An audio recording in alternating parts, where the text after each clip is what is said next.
Hello, everybody, and good evening. Hey, everybody. Hello. We do our SoundMind Panel dance and jig to join in. Come on in the room. Hello, Bethany family. Welcome. Thank you for joining us. As people are coming in, we'll wait a couple of seconds, couple minutes to join our SoundMind Panel. As you're coming, say something. Let us know you're watching. We don't like to just have a conversation by ourselves. We want to make sure everyone is joining in and feels like they can participate in the discussion. Yeah. So let us know where you're listening from or watching from, and leave your comments in the comments section as you're joining. Don't forget to share. Hi, Mylita. Hi, Mylita. Welcome back. Hi, Robert Watkins. Wow. I'm always so honored when people sign in. It's just amazing. As busy as people are, it really is an honor. It really is. It really is. And mental wellness, which we call our SoundMind Panel, is so important. So we're so glad that you all are tuning in so we can have a partnership, I guess you could say, of sorts, and working community as we touch on some sensitive issues for some people, mental wellness. So we're so grateful for those that have the courage and the time to join in our discussion. So again, come on in, join us. Do our SoundMind jig. SoundMind jig. Join in. I'm partnered with Deacon LeBou today. Yep. Andrea. Absolutely. Hope everybody's well. Enjoying this weather, but stay in the house with this smoke going around. Yes, with the smoky. My throat has been a little scratchy today because of that, and my eyes been burning. I couldn't figure out yesterday why my eyes were like irritated, because my allergies are usually done by like March, April. I'm like, why are my eyes irritated? And my eyes have been super irritated. This is something else, really. We have lived through some stuff, haven't we? In the past couple years. What in the devil is going on? Sheesh. We have really been through it, but I'm thankful. A global pandemic, yes, but thankful that God is still good. Absolutely. God is good. So we have a short discussion today, y'all. So we're going to start just kind of chatting as people are coming on. And don't forget to use the comments to just participate in this conversation with us. We're picking up from last time, which was in the month of May, we celebrate Mental Health Awareness Month. And this month we wanted to try to disrupt the narrative that mental health is not an appropriate thing, or that it's taboo, and that it is not necessary to talk about. We in our Christian community, a lot of us, hey, Dr. Hudson, welcome aboard. Hello. How's everybody? Very good. I think I shot Dr. Hudson at the ordination service and said, "Look, Dr. Hudson, I'm Deacon LeBou. I'm only used to seeing you in a little square box." Yeah. I'm like, finally, how about that, right? Yes. So we were touching on last month about just kind of like disrupting the myths and the trying to keep an open conversation about the importance of mental health and what it means to us. And so we want to make sure that we give people some encouragement to understand the importance of addressing what's a daily part of every one of our functioning is having a sound mind, right? And in order to do that, we can't be afraid to touch on some very sensitive issues. So one of the things that I've been studying on is the book of Romans, and talking about participating in the suffering of Christ. And a part of that is participating in the suffering is an understanding that there is hope in the midst of suffering, and that and one of the things, so I don't want to go too much because I got to teach on this, but giving away my nuggets, but part of the walk of Christ is suffering, right? There is a cross attached to his story, and if we are participants in the glory, we have to be participants in the cross too, So there's a part of everybody's experience that incorporates suffering or hardship or pain or trauma or feelings of rejection or insecurities. And no matter what age you are, nationality, race, upbringing, there is a part of every last one of us that needs to address all of those things, the importance of mental health, the importance of how to navigate suffering and hardship and troubles. And so that's what we're kind of talking about tonight, is the importance of understanding that struggles with mental health is not a sign of personal weakness. It is not a character flaw. It doesn't mean that you're a bad person. It doesn't mean that you're not saved or you're a bad Christian because you have struggles. And Deacon Andrea and Dr. Hudson, how do we help people that feel like, sometimes I think the enemy uses brokenness in people to make them think that's a defect, but we know in the Word of God that contrition and brokenness is a heart that God, that can turn toward God. But how do we address the mindset of people that thinks that brokenness and pain or struggles is, that means I'm defective? I think one of the biggest things the enemy tries to do is isolate us, and catch you in your vulnerable moment. I always think about, okay, why did the enemy come after Jesus after being all that time in the desert? He's like, look, this is my moment. And Jesus, so I mean, isolation often, of course, we want to spend time, by ourselves, studying the Word and things like that, but when we isolate ourselves, we can sometimes isolate ourselves away from thought. And when I say that, I mean that we can get so lost inside our own head. Yeah. We know the beginning, middle, the end story. We make that all up, and instead of opening our mouths and saying, I'm struggling with this, or I'm dealing with this, or just being honest, being honest. And I tell people I have a problem sharing my testimony with anybody, because guess what? I went through it for a reason, and I was watching something this morning, and someone was saying, I went through all of that because it brought me right where I am now. Yeah. Yeah. And so when we get isolated, we feel like we can't reach out, and that, we're the only one going through that, when that is the furthest thing from the truth. There's probably not a thing that we go through that somebody else has not experienced. Yeah. And the thing that we go through can often be the gift to someone else to say, okay, I made it through, you can make it through too. So I think, to answer your question, I think isolation brings that thing on of just not feeling good and not doing so well. Yeah. It's interesting. And I agree with you, Deacon LeBeau. Reverend Tiff, I'm doing the whole book of Romans now. So we've been in for about a month and a half. So we're right there. And, when we talk about this mental health, I'm in tune, just like both of you are, more and more with what is causing it daily. Okay. So like, now we have this smoke situation going on. And unfortunately, it's time for woke folk to go to sleep, because some things now are so politicized when it also deals more spiritually. Now, I'm not saying, if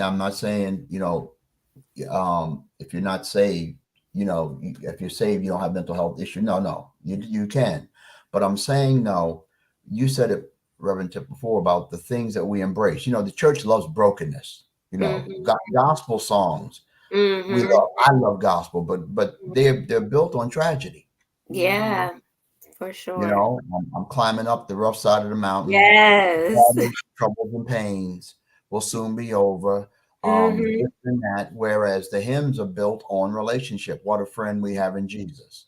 The Lord will make a way somehow. Things of that nature. So I think what it is that the enemy's 2 Corinthians 4:4, we've been talking about the blinding the minds. Take these opportunities when we leave space. The attack now is on unity and togetherness. Yeah. So when I look back and see where, even in the Word of God, I think it was Matthew 18, where Jesus said, "There's 2 or 3 gathered in my name." touching and agreeing. I'm in the midst that is becoming comfortable in some cases with being helpless or feeling helpless. We're being fed fear everywhere you go. I mean, whether it's through the weather report, it's good today, it's not going to be good tomorrow, or your money's not going to be secure, or this and that, or education, things of these natures. That's built on a foundation for a lot of people of insecurity. And I think the most important thing, especially for our people, we have to always go back generationally. What has been carried over from growing up, and it came out of a good place. Don't bite off more than you can chew. Pace yourself, or make sure you put something away for another. All these little innuendos that can shape behavior generationally. And we're breaking it in some cases. Reverend Tiffany, your generation, you're along in my son's generation and his children and the other generations, that beyond ours.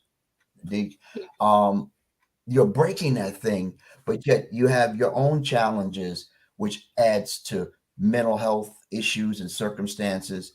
And right now, I just believe, like Deacon LaRue said, it's just this thing. It's this mindset. I think it starts with, first of all, when you get out of bed, you got to want to get out of bed looking at that day as a brand new, a clean slate. We like to carry things to sleep with us. We think we talked about that last time, but just a clean slate. We have to choose. We're so used to people waiting for people to fix us. I mean, you're a psychologist, and you're very good at what you do, but I'm sure you would say it yourself. You can only help those who want to help themselves. So if you give them a direction, but they come back the next week and they got more problems, and you say, well, last week when I told you to A, B, C, and D, I didn't get to that. Yeah, all the time. What's going to happen? So I'm a little mental health tangent. Yeah. I want to also address something that Deacon LaRue said too, that both of you are touching on, is this isolation too that people live, and they isolate in their minds. And there are times where I've realized in my practice too, and that there are so many people that I know are kind of isolated by just circumstances, not purposely, like they're purposefully isolating themselves, but they don't have family, or maybe especially over the past few years, they've lost relatives. They don't live in proximity to relatives, and that is affecting their mental health. And it's so important that we have community and that we find ways to foster relationships, because living in solitude for too long, it plays with people's mental health, and people need to feel supported, and being in church, getting involved, doing something in the community is something I always encourage people to do. Is what are you doing other than going home and sitting in front of the TV and living in isolation, when you know that you're craving relationship? Because we have to be proactive about that. That's something that the Bible talks about too, is, don't forsake the assembling of ourselves. Like we are built for community and family and relationships. So I think that's definitely plays a part in people's mental health, not being in community. I agree with you on that one about that community piece, because again, the COVID situation, don't care how you think it, we were not prepared for it, and certainly didn't expect it to last this long and is still here, or impact us to the magnitude that it has. And when you say isolation, think about how our society now lives for isolation. I remember when cable TV, now I'm going to date myself, I was back in the 80s, I was working down at the Port Authority in the World Trade Center. I was doing computers and different things like that before I went over to the bank. And I was downstairs one day, we're running wires, and this guy was running this cable wire. He was saying, I said, what are you doing? It's like a white wire, big one. He says, they're getting ready so that you're going to be able to watch several channels. You're going to be able to buy stuff on TV, and I'm like, oh, okay, didn't hit me, because very few had that. Mm-hmm. And if you think about it, we think more is always better, but think about how more isolates us. Remember when we had like maybe 4 or 5 news channels, network channels? So it's a good chance we heard the same thing that day. Now you have multiples. Have you asked them, hey, did you see this television show last night? Series is good. What channel is that on? So you get 450 channels, 200 affiliates, you know, and so this isolation has become a way of life now. And, you know, technology, you know, run to you. I was in the hospital today, just you know, wife had having just an examination, and I saw nurses and doctors. I saw patients when they walked in the door, got settled. First thing they did, they pulled us out. I'm in the waiting room. Nobody's talking to each other. Isolation. That I think that's the big. And one other thing, we talk about mental health, and you talk about separation anxiety. We don't talk about the fact of mental health, how it affects our pets. Go to the animal. If you got to have a pet, be in the Petville to know about this. Animal hospitals have a psychology department for animals. They give anxiety pills and stuff to the pets. Yeah. Our It's dog is on real. everything, but I'm telling you, one medication is $209 about every month. Well, they say creatures grown too, don't they? Yep. You were going to say something else, Deacon, and then I think I was just your heart, devil goes after your mind. Absolutely. And I think I was going to just tap into what you're saying with the whole TV thing. I just watched something the other day, and they said that even in TV, we've lost a sense of community because when I was growing, you have maybe 4 or 5 stations. So it was a communal experience, even watching TV. You know, you were watching the same thing at the same time because you didn't have a choice, you know. Yeah. And I agree with talking, you know, the pet things, but pets and children, we set the atmosphere for our pets and our children, you know. And so it's difficult sometimes, you know, nobody is expecting to be happy all the time. No one, no. And I think and I always come back to we see people and we compare ourselves to people in their lives, you know, their cars, their houses, the children, and it just looks like, oh my God, they got everything together. No, I know. I was watching Taraji B. Henson Pence. Actually, she was on Empire. I forget her name, but she's got this whole big mental health push going, where she's going on an HBCU campus and setting up these beautiful therapy warm rooms at all these Black colleges because she suffered for a long time and didn't have the supports, and she said, and money didn't fix it for her. Wow. Yeah. It made it worse because she felt like I should be happy because I have money now. And so it really is finding our lives and who God wants us to be, realizing that God has created us just as we are. I just had this conversation. There's no such thing as perfection. Nothing. So we're trying to live these perfect lives, live up to someone else's standards, instead of being who God created us to be, flaws and all, you know, our challenges and all. And I say it all the time. I have learned my biggest life lessons through the challenges that I've been through. So I tend to be that person. No, would I want to go through that again? No. Okay. But did I learn the most about God by going through these things? Yes. Did I learn the most about my relationship with God through my struggle? Absolutely. So these things don't come to bring us down or tear us down. They come to build us up. And they come to teach us. They come to, you know, have our faith be grounded when we have nothing else to hold on to. Nothing else to hold on to. So, you know, I know I talk to people, it's not a pie in the sky mentality that I have, but it's just realizing that God, A, is in control, but B, he is creating and molding me into who I'm supposed to be. And if I have to go through this situation, if I have to go through this challenge so I can come out differently than how I went in, you know, this is what diamonds are formed through pressure. You know, you get the most beautiful diamond by the amount of pressure that it's been through. So that pressure comes to build us. So I don't want anybody to walk away feeling, you know, that I can't do. Yes, you can do. and it serves a purpose. It does. And you're bringing up such a good point too about I think some of us feel like we just don't want the pressure, like we want it fixed, we want it to go away, like just go away, I don't, this is too much, and we are easily overwhelmed. But that, what you're saying is so important, that's necessary for a lot of us. Like that's how gyms are formed, that's how we build capacity. There has to be some movement, and a lot of us have to learn to embrace and accept that that's a part of the process, and not use our, like, let pride get in the way, which sometimes it hinders us from asking for help. Is I'm not supposed to fall apart. I'm not supposed to not know what to do, and I'm supposed to have it together. But that's not reality. It's okay to not be okay sometimes, and to say, you know what, I need help. This needs to be fixed. Somebody help me. I'm not doing this well on my own. We have to learn to be able to admit that. I think all of us need help at some point in whatever circumstance. And that's why mental health awareness is so important, to help people understand you don't have to always know everything.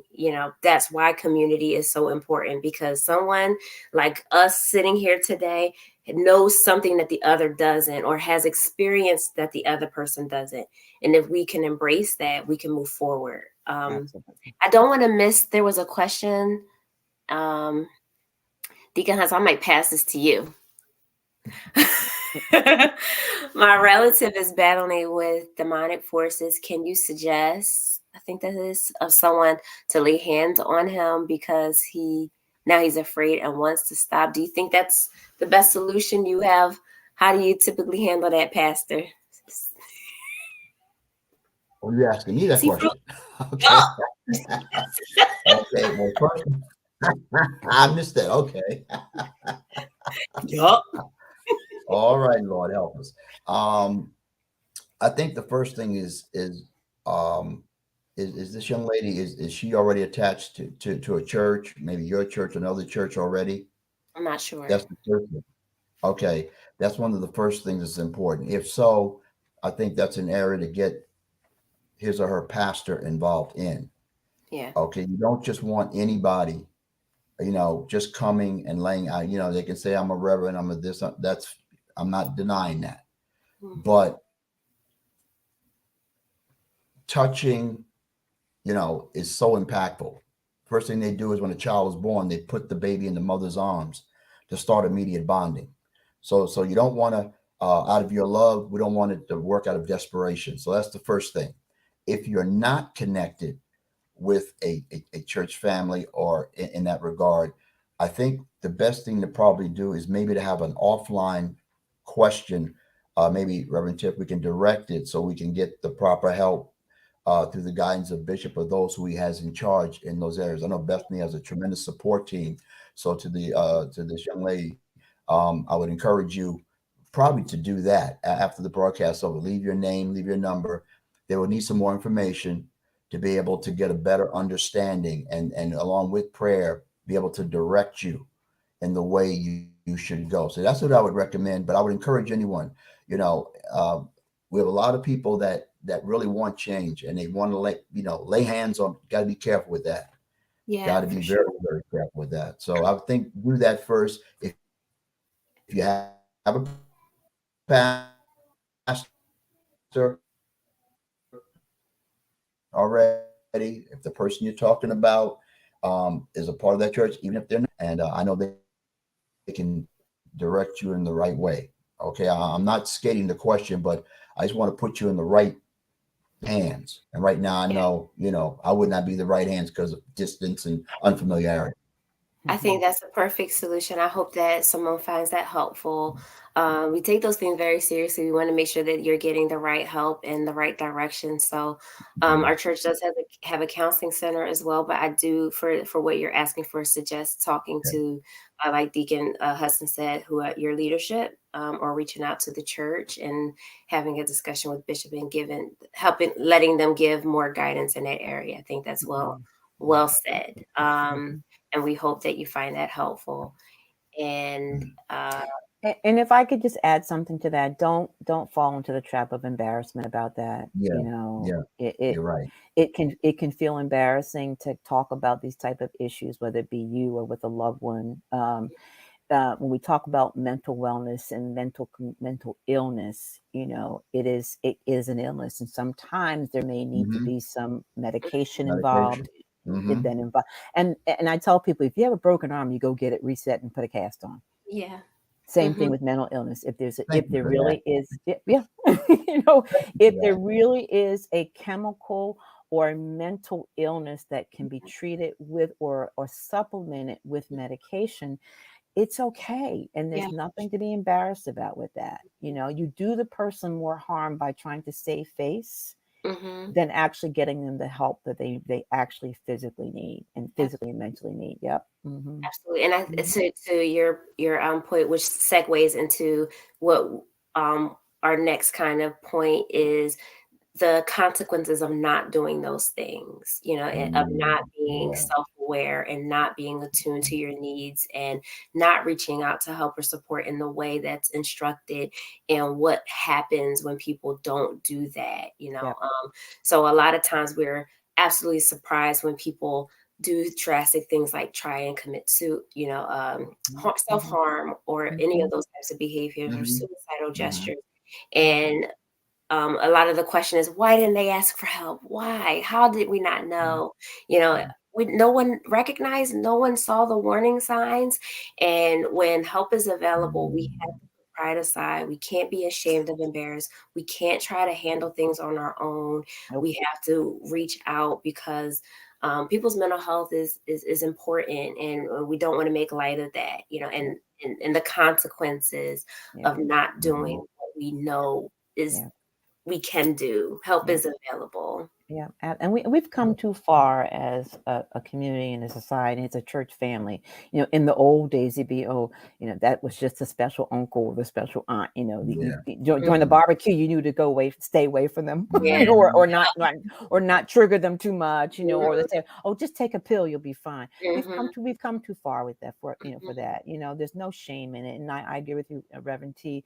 People always ask, why didn't I see it? Well, we probably did see it. We just wanted to ignore it. And you really do the person more harm by letting them live in that dysfunction, for lack of a better word, than actually reaching out for medical professionals to help them. Yep, absolutely. Another part of that too is like we as family and as a society, therapy and getting help is still taboo in some ways, and in some cultures and some spiritual practices. And we try to diagnose people without having the license or the certification or the knowledge to do so. And, someone today in my session said that a parent threw their medication away and said, you don't need that, you just need God. And she was devastated by that. And these things happen in society, and we have to be super careful with thinking we know what's best for people, and they're clearly needing help and reaching out for help. And sometimes we do a disservice to people. Sometimes just, all you need is God, and all you need. And we love the Lord. Like, look, we're all here, spiritual beings and licensed and all those good things. But, it doesn't take away from God putting counselors in place and other help available, right? He says in Proverbs, right, where there is no counsel, the people fall. So we need to follow instruction. God provides those resources for a reason. Yeah. That's true. And in our church communities, whether it's in your church particularly or in a church community, there have a lot of professionals that, serve the Lord, and if you have those within your church, we have people in the health in our church, likewise your church. But if you happen to be one that don't have one to specialize in a particular area, you may have sister churches. And the reason I'm saying this is because this way you can also connect God with the remedy. You know what I'm saying? So, and one last thing I'll say is I think the part of the problem when people throw people's medication out and do other things is because they're finding a way to keep the shame off of themselves. Yes. Hit it. Yeah. Exactly. The fear. Yep. Fear of embarrassing and shaming the family, and what are you saying about us, and why aren't we enough, that you feel like you got to go through all these external things to get help. And we have to stop that. People need different things, and that's okay. We are closing, y'all. right? So we have to wrap it up. So thank y'all so much. We're so glad that you joined us in the discussion today and asked your questions. Share this if you can. Someone may have missed it today. Maybe they're just getting off of work and they weren't able to tune in. So definitely try and share so that people can get some assistance in some areas that they need. And anyone on the panel have any final comments? Final comments? I mean, I thought this was a really good discussion today. I just want to go back to what you said. There's no shame or embarrassment. People of faith are on medication. Yes, for sure. For sure. And in therapy. Yeah. And absolutely. doing a great job. Absolutely. Yeah. I'm doing a great job and an anointed. That's right. That's so all there's I have to say. shame. No shame. Nope. Thank y'all so much for listening in today. Again, please share if you can. And we'll be back next month for another SoundMind panel. So we look forward to seeing you then, okay? All right, y'all. Have a good night. Good night.